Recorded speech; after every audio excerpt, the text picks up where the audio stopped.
So, to conclude my remarks, our leadership team has put in quite a lot of time developing a plan to address all the issues I just mentioned. I know that some of you may have a hard time with this plan, as it proposes some changes. However, I would ask that you try to keep an open mind after each leader presents their plan. To start, here is my daughter Sarah to go over the plan for community service. Hi everyone. I'll be honest with you, I was a bit nervous when taking on this challenge because I was initially voluntold to do this. However, the past few weeks have shown me that it is possible to find worthy projects within our community and people that are willing to work on them. So this whole process started with a community assessment where I went out and visited some local nonprofits and community leaders to get their opinions on where help is needed and to determine exactly what type of help they're looking for. As I found out, there are over 400 nonprofits within our local area. I had to narrow my focus down with some criteria, and the criteria is as follows. Have we helped this charity in the past? Did community leadership indicate this was a need in the community?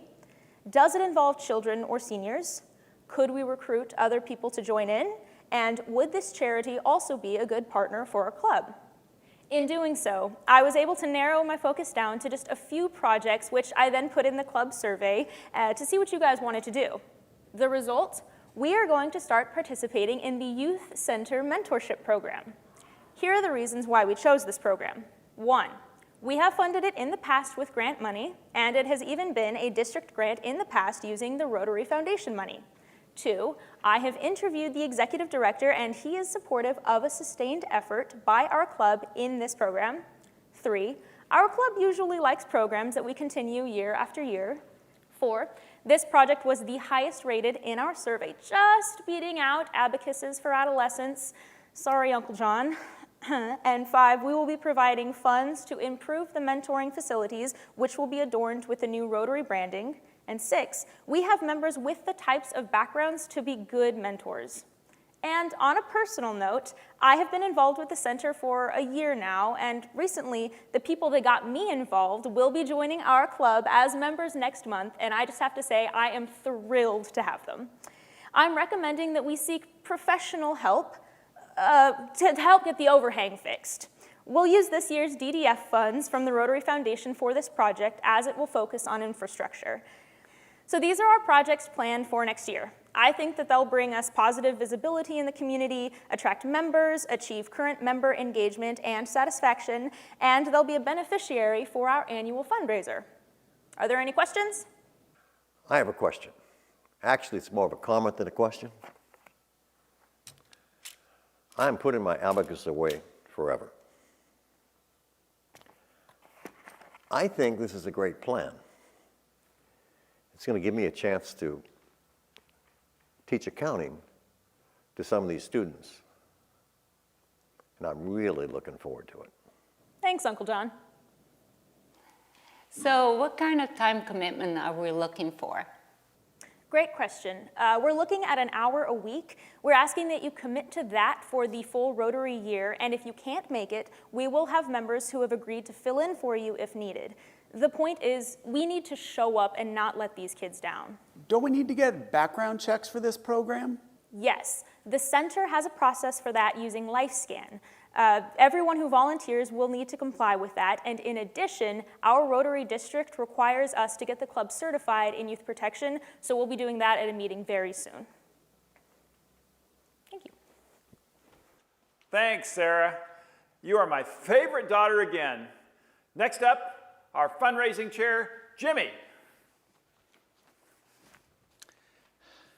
Thanks, Hank. As I agreed to be the fundraising chair this year for Hank's year. Because of how the survey came out, we're all on board on updating our fundraiser this year, the crab feed, with special guest star, Mr. Shrimp. In addition, I spoke with Sarah, and we're going to propose that the Youth Center become our major beneficiary of the crab feed this year. As part of the partnership, the kids will be our servers and bussers, and they will talk about the program to the participants. And we're going to give them all the tips for their activities as well. The executive director, Sydney, will also work with us to bring new people to our event. I'm excited. Any questions? Yeah, hey, Jimmy, where can I get a hat like that? If you sign up to be on the committee, you can get one too. Sign up now. Thanks, Jimmy. I'm really excited about getting my shrimp on. Next up, we've got Jess, who's going to give us our marketing and branding plans for the year. Jess. Hi guys. So, okay, as you can see, I have a lot of Rotary gear, official Rotary gear. I am decked out in the official brand because our theme this year is visibility. I have noticed that in the past, we have a tendency to have really only former presidents that have any gear at all.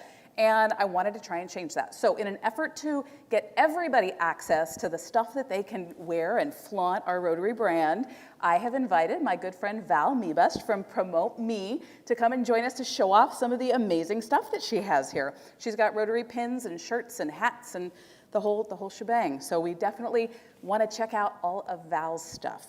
Val became an official provider of Rotary gear about 10 years ago when she became a member of Rotary. So we definitely want to give her a good shout out and wear that gear with the official Rotary brand. That's important.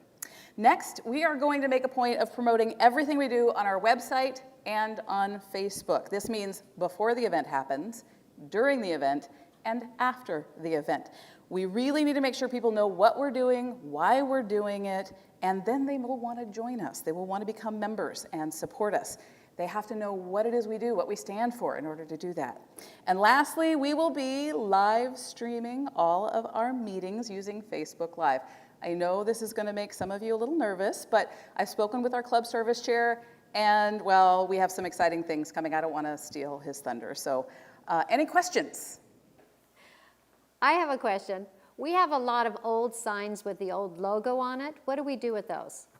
Oh, that's a great question. I'm so glad you asked. So Val's going to help us update those. And so if you have any of those old signs, you can just bring them to me, and I will make sure that we get those cleared up for you. We'll get them all updated with the new brand.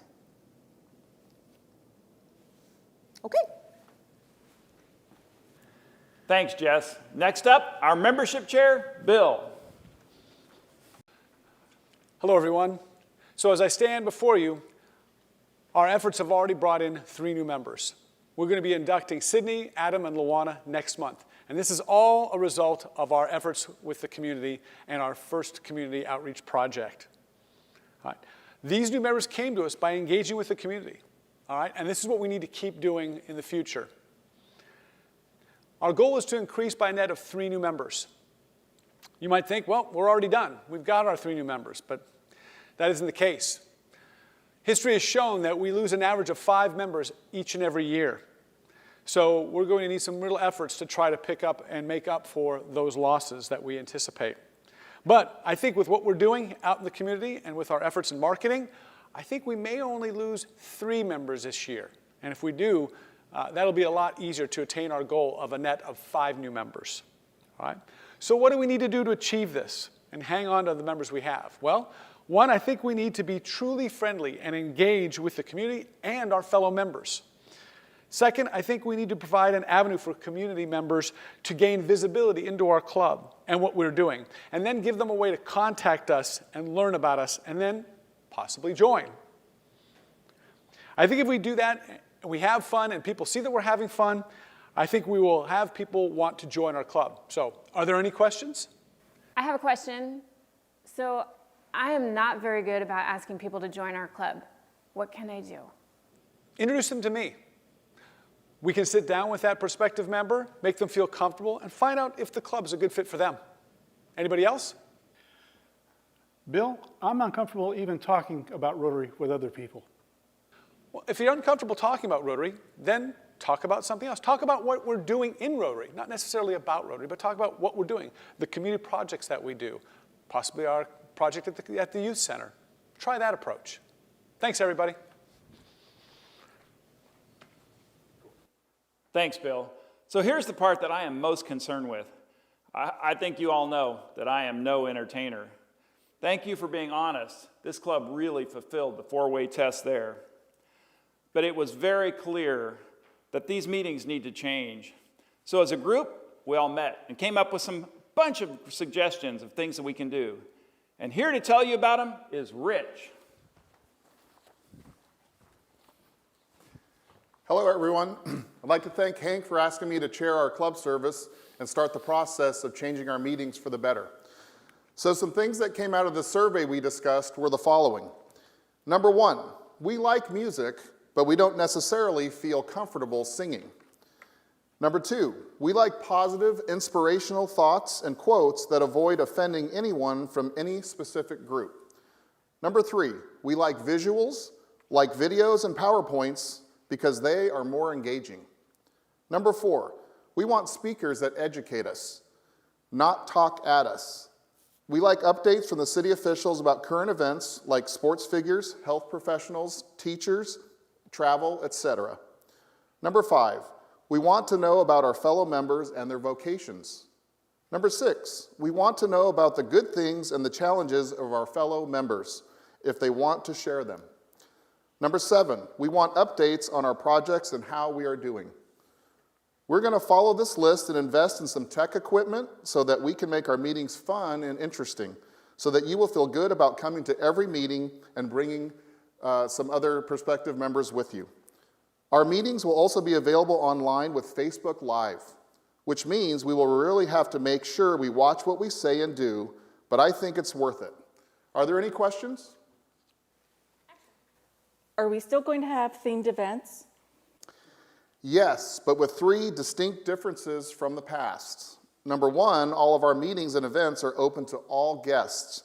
They will not be specifically designated as couple events or members-only events. Number two, all of our events will not reference any religious holidays. And three, unless designated due to content or alcohol, all events will welcome families. If there's nothing else, we'll see you all at the next meeting. Thanks, Rich. And there you have it. The plan is in place and we're off to the races. This is going to be a fluid situation and we're going to need your feedback all year, everybody, to make sure that this plan succeeds. So look forward to a great year. And with that, this meeting is adjourned.